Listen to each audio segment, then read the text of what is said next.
اپنی آواز کو اس طریقے سے بلند نہیں کرنا. اور ہمارے لوگ کیا کہتے ہیں جی او جی جالیاں نو کانڈ کر کے کھلوتے. یہ لوگ یہاں پہ جا کے نعرہ بازی کرتے ہیں. یار یہ آپ کو کس نے چیز بتا دی ہے؟ اللہ کے بندو، اگر آپ اس کو فزیکلی گستاخی بھی سمجھتے ہیں تو نبی علیہ السلام کی قبر مبارک تو ان جالیوں سے کم از کم 5 مختلف ہرڈلز کے پیچھے قبر مبارک ہے. یہ جو لوگ قبر مبارک کے لیے جاتے بھی ہیں نا زیارت کے لیے، وہ قبر تک کوئی بھی نہیں پہنچتا. قبر تو حضرت عمر بن عبدالعزیز کے دور کے اندر اس کو سکیور کر دیا گیا اس کو. وہ ایک ڈیٹیل یعنی ہے، وہ حجرہ عائشہ کی دیوار گر گئی تھی، صحیح بخاری کے اندر آتا ہے. یہ نور الدین زنگی والا واقعہ تو کہانی بنایا ہوا ہے انہوں نے. تو ایک انگلی کے برابر موٹائی کی کوئی چیز ہو تو وہ سترا ہوتا ہے. اگر آپ سترا اپنے سامنے رکھ لیں 1 فٹ 1.5 فٹ اونچا اور 1 انگلی جتنا موٹا، تو آپ تو نمازی کے آگے سے بھی گزر سکتے ہیں، کیونکہ نمازی کے آگے سے گزرنا وہ شمار نہیں ہوتا سترے کی پرلی طرف سے گزرے. تو جو قبر مبارک کی طرف اگر پیٹ کر کے کھڑے بھی ہیں تو جالیوں کا سترا ہے، یلو جالیوں کا سترا ہے، اس کے پیچھے گرین جالیوں کا سترا ہے، اس کے پیچھے کئی سترے ہیں. تو نبی علیہ السلام کو کمر کہاں سے ہو رہی ہے؟ ورنہ تو اب ہم جہاں پہ بھی بیٹھیں گے تو پاکستان میں تو جب امام مسجد سلام پھیر کے پبلک کی طرف منہ کرتا ہے، تو پاکستان میں تو مدینہ شریف اور مکہ شریف آلموسٹ ایک جتنے اینگل کے اوپر ہے، تھوڑا سا ہی فرق ہے، کیونکہ اتنے دور جب آئیں گے تو آپ کو چند ڈگریوں کا فرق ہے. تو سارے یہ جو عاشقان رسول ہے یہ بھی کمر کر کے روضہ شریف کی طرف بیٹھے ہوتے ہیں. تو یہاں سے نہیں کمر ہو رہی، کہتے ہیں دور ہے. دور نزدیک والا کیا معاملہ ہے؟ کمر تو ہو رہی ہے اگر آپ کی ڈاکٹرین مان لی جائے. تو وہاں سے بھی سترا تو ہے. تو یہ چیزیں نوٹ کر رہے ہوتے ہیں. کانڈ کی تھی ہے جی انہوں نے. تو تھوڑی بزرگیاں نو چٹنا ہے جڑے کانڈ کر کے کھلوتے نا ٹاؤ نا انہوں نے کتنے کے تھوڑے بزرگ نگاہ مارنے والے آون نا. وہ جی مامے کعبہ گستاخ ہے، وہ پیچھے نماز نہیں ہوتی. تو سر مامے کعبہ کو اٹھائے نا، وہ غوث وقت کدھر غائب ہے؟ آئے نا نگاہ مار کے اٹھائے اور خود کھڑا ہو وہاں پہ. سب کہانیاں کرائی ہوئی ہیں. ٹھیک ہے، تو یہ تو میرا فیوریٹ ٹاپک ہے، میں اور طرف چل پڑوں گا. ٹھیک ہے، تو بس ہم اس پہ یہی ریکویسٹ کر سکتے ہیں کہ مرنے سے پہلے اے مسلمان کر لے اس پہ غور. کتابوں کا خدا اور ہے، بابوں کا خدا اور. آپ دیکھ لیں ہر چیز کتابوں میں ڈیفرنٹ ملے گی. تو اللہ تعالیٰ ماتا ہے کہ رائنا مت کہو، انظر نہ کہو، اور بات غور سے سن لیا کرو. اور کافروں کے لیے دردناک عذاب ہے. ما یود الذین کفروا من اہل الکتاب، اہل کتاب میں جو کافر ہیں وہ کبھی بھی نہیں یہ چاہیں گے، ولا المشرکین، اور نہ ہی مشرک، ان ینزل علیکم من خیر، کیا مسلمانوں تم پہ کوئی خیر کی بات نازل ہو. یہ تو حسد کرتے ہیں کہ اللہ کی کتاب تم پہ کیوں نازل ہوئی اور پیغمبر آخر الزمان بنو اسماعیل میں کیوں آگے. من ربکم، تمہارے رب کی طرف سے کوئی خیر نازل ہو، اس سے یہ کبھی بھی ان کو پسند نہیں ہے.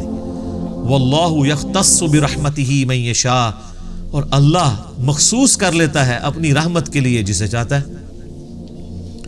اللہ نے لوگوں سے پوچھ کے تو فیصلہ نہیں کرنا کہ پیغمبر کو کس قبیلے میں بھیجنا ہے، کس سٹیٹس میں بھیجنا ہے. یہ اللہ کا فیصلہ ہے.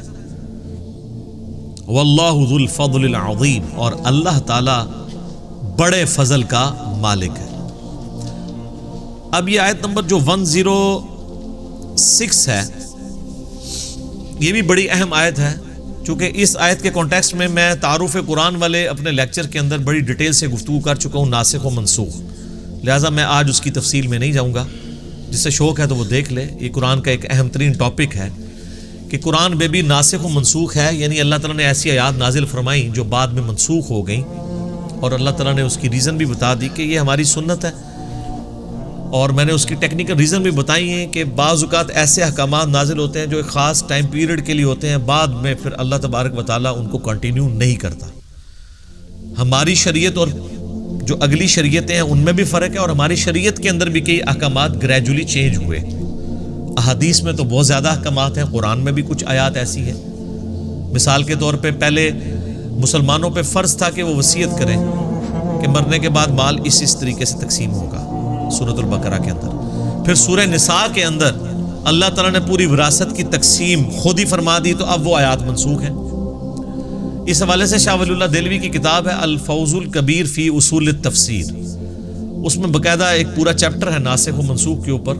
اور شاہ ولی اللہ کے نزدیک 5 آیات قرآن میں ایسی ہیں جو منسوخ ہوئی ہیں اور ان کی ناسخ آیات بھی قرآن کے اندر موجود ہیں، اور اگر آپ ان کو بھی دقت نظر سے دیکھیں تو وہ وقتی احکامات ہیں، جس میں سے ایک میں نے یہ بتائی۔ اسی طریقے سے سورۃ الانفال میں آتا ہے کہ ایک مسلمان 10 کافروں پر بھاری ہے۔ پھر آیت نازل ہوئی کہ اب اللہ نے تمہاری کمزوری کو جانچا ہے تو اب ایک مسلمان 2 کافروں پہ بھاری ہوگا، جو ریشو پروپورشن نہیں وہاں پہ بیان ہوئی۔ یعنی ظاہر جب تعداد بڑھ گئی تو پھر 125 جو صحابہ مکے میں تربیت یافتہ تھے اس طرح کے صحابہ تو بعد والے نہیں تھے نا، تو اوورآل ریشو پروپورشن گر گئی۔ یہ نہیں ہے کہ وہ 125 کو کوئی فرق لگ گیا تھا، وہ 125 تو جاندار ہی تھے، لیکن اب 125 میں جب 1025 ایڈ ہوں گے اس لیول کے نہیں ہوں گے تو ریشو تو نیچے ہی آئے گی نا۔ وہ 125 جو ہیں وہ 10 پہ ہی بھاری ہیں، لیکن بعد والے اس لیول کے نہیں ہیں۔ تو اب یہ یعنی اللہ تعالیٰ نے ناسخ و منسوخ کو اس حوالے سے اس میں بریف کیا۔ بس اس کو آیت کو کور کر لیتے ہیں۔ ما ننسخ من آیت او ننسیہا، ہم کوئی آیت منسوخ کر دیں یا آپ کو بھلا دیں، نأتی بخیر منہا، تو اس سے بہتر آیت پھر ہم لے آئیں گے قرآن کے اندر، او مثلہا، یا کم از کم اس کے برابر۔ الم تعلم ان اللہ علی کل شیء قدیر، کیا تم نے نہیں جانا کہ اللہ تعالیٰ ہر چیز پر قادر ہے؟ یعنی اللہ تبارک و تعالیٰ ہر چیز پر قادر ہے، اللہ اپنی تقدیر کا بھی محتاج نہیں ہے۔ دیکھیں نا جناب۔ تو میرے بھائی امید ہے کہ آپ کو یہ ویڈیو پسند آئی ہوگی اور بات سمجھ میں آئی ہوگی۔ قبر رسول کے یہاں بلند آواز کرنا کتنا بڑا جرم ہے آپ کو پتہ چل گیا ہوگا، لیکن قبر رسول کے یہاں نعرے بازی کرنا کہاں تک صحیح ہے یہ آپ ہمیں کمنٹ کر کے ضرور بتائیے۔ اگر آپ کو وہ نعرے بازی کا بالکل آواز کے ساتھ ویڈیو دیکھنی ہے تو ڈسکرپشن میں وہ فیس بک پیج کا جس نے ویڈیو اپلوڈ کی ہے اس کا لنک ڈال دیتا ہوں، جس کو دیکھنا ہے جا کے دیکھ سکتے ہیں۔ آج کے لیے اتنا، ملتے ہیں نیکسٹ ویڈیو میں انشاءاللہ۔ السلام علیکم ورحمۃ اللہ وبرکاتہ۔